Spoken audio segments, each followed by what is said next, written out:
I still remember the sound of the front door closing that morning. My youngest had just finished loading up his car with the last of his things: duffel bags, boxes of books, a battered guitar he never quite learned to play. He gave me a quick hug, the kind that was more muscle than emotion, and promised to call. Then the engine started, the tires crunched down the driveway, and just like that, the house was quiet. Too quiet. It's funny. You spend so many years wishing for a little peace.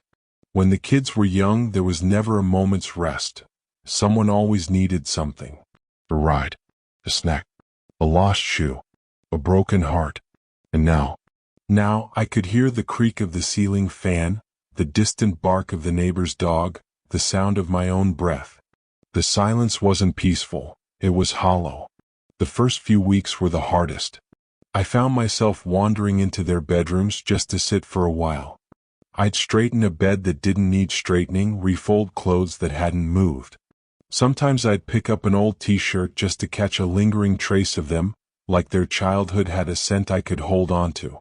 I started cooking the same portions I always had, enough for 5, and ended up throwing most of it out. I couldn't quite accept that it was just me and my husband now, and even he seemed unsure of what to do with the silence between us. It felt like grief, and in many ways it was. Not a grief for death, but for a season of life that was over. A chapter closed. Nobody prepares you for that moment, not the parenting books, not the articles, not even your own parents. You think you'll celebrate the newfound freedom, but instead you find yourself mourning the mess, the noise, the chaos. I had to learn how to live in that quiet. Slowly, gently. I started by filling the space, literally and figuratively. I took long walks in the morning, joined a local gardening club, and even signed up for a ceramics class. I was terrible at it. My first bowl looked more like a warped pancake. But I laughed, and the laughter felt like a small victory. It was through these new activities that I began reconnecting, with others but also with myself. You see, I'd lost sight of who I was outside of mom. For 30-some years, that title was my whole world. I was the nurse, the cook, the referee, the teacher, the cheerleader. I gave so much of myself to my children that I forgot who I'd been before them. I used to paint, read poetry, write short stories. I used to dream. One afternoon, I found an old box in the attic labeled "Before Kids." Inside were sketchbooks, a stack of journals, and a few cassette tapes of songs I'd recorded with a friend back in college. I laughed and cried all at once. That girl was still in there, buried maybe, but not lost. And for the first time in years, I felt like I had permission to go find her again. My husband and I had our own rediscovery. With the kids gone, we found ourselves sitting across from each other at the dinner table, unsure what to say. At first, we filled the silence with television and separate activities. But slowly we began talking again, not about the kids or the bills, but about ourselves. We shared memories we hadn't thought about in years. We talked about places we wanted to visit. We even planned a weekend trip to the coast, just the two of us. It felt like dating again, awkward at times, but sweet. And then there were the holidays. That first Thanksgiving without a full house nearly broke me. I cried while setting the table for just 4 instead of 8. But my son called me from his tiny apartment kitchen, proudly showing off the turkey he'd attempted. My daughter sent me a video of her kids making pumpkin pie. It wasn't the same, but it was something. We were still connected, just in a different way. Technology helped. I learned how to use video calls, group texts, and yes, even social media. At first, it felt like a poor substitute for the real thing. But soon, I realized it allowed me to be part of their everyday lives in little ways. A morning photo, a shared recipe, a quick thinking of you message. It reminded me that the bond didn't break when they moved out. It just stretched. One evening, after a particularly hard day, I sat on the porch and watched the sun dip behind the trees. I had a cup of tea in hand and a journal in my lap. I started writing, not to anyone in particular, just my thoughts. That turned into a habit. I wrote nearly every day. Reflections, memories, hopes. And eventually, those pages turned into a blog that I shared with a few friends, then more. To my surprise, people started responding. Other empty nesters, younger moms, even college students who missed home. As the seasons passed, I noticed a shift within me, not just emotionally but physically too. I had more energy, slept more peacefully, and even began to lose a bit of the weight I'd carried, both on my body and in my heart. The house, once echoing with absence, now held a new rhythm. I started playing music in the mornings, soft jazz on some days, old folk songs on others.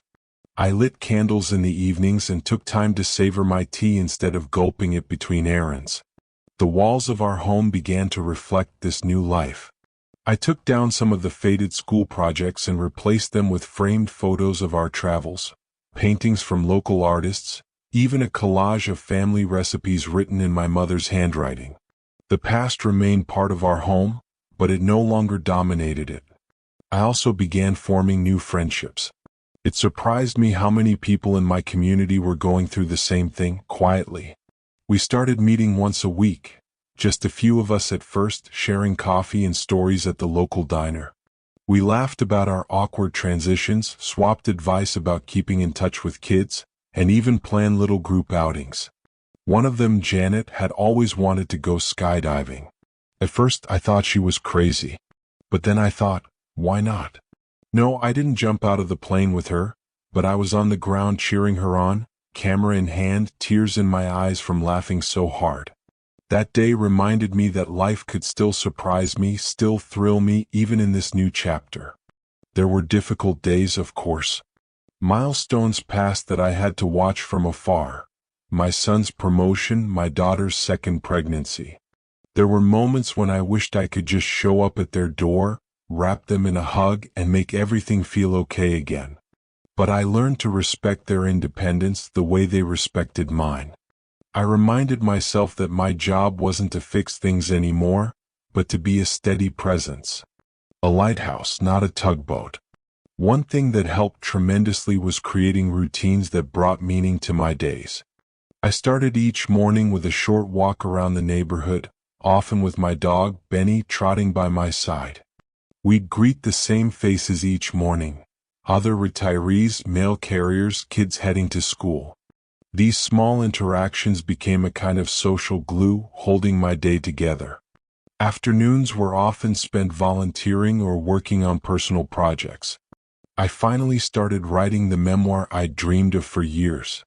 At first, it was hard, too many memories, too many emotions. But with each chapter I felt lighter. Like I was honoring the past without being trapped in it. Evenings were my time to reflect. I kept a gratitude journal, noting down 3 things each day that brought me joy. Some days it was simple, a warm cookie, a call from my son, a joke my husband told. Other days it was more profound, reconnecting with an old friend, helping a young mother at the food pantry, or simply realizing how far I'd come.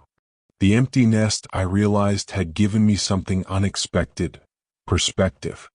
When you're in the thick of raising children, it's hard to see the bigger picture. You're so focused on their needs, their milestones, their futures.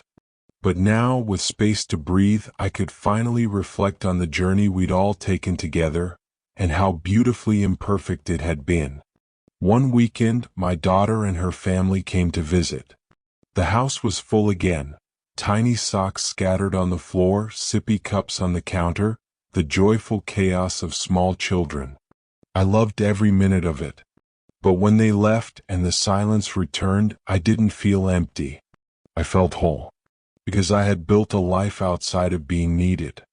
A life that nourished me, inspired me, and gave me purpose. I had learned to befriend solitude, to welcome change, to rediscover myself. I hope that anyone listening, anyone sitting in a quiet kitchen wondering what comes next, knows this: you are not finished. Your worth does not end when your children leave. You have stories left to tell, places left to go, and love still to give, to others and to yourself. The nest may be empty, but your life is not.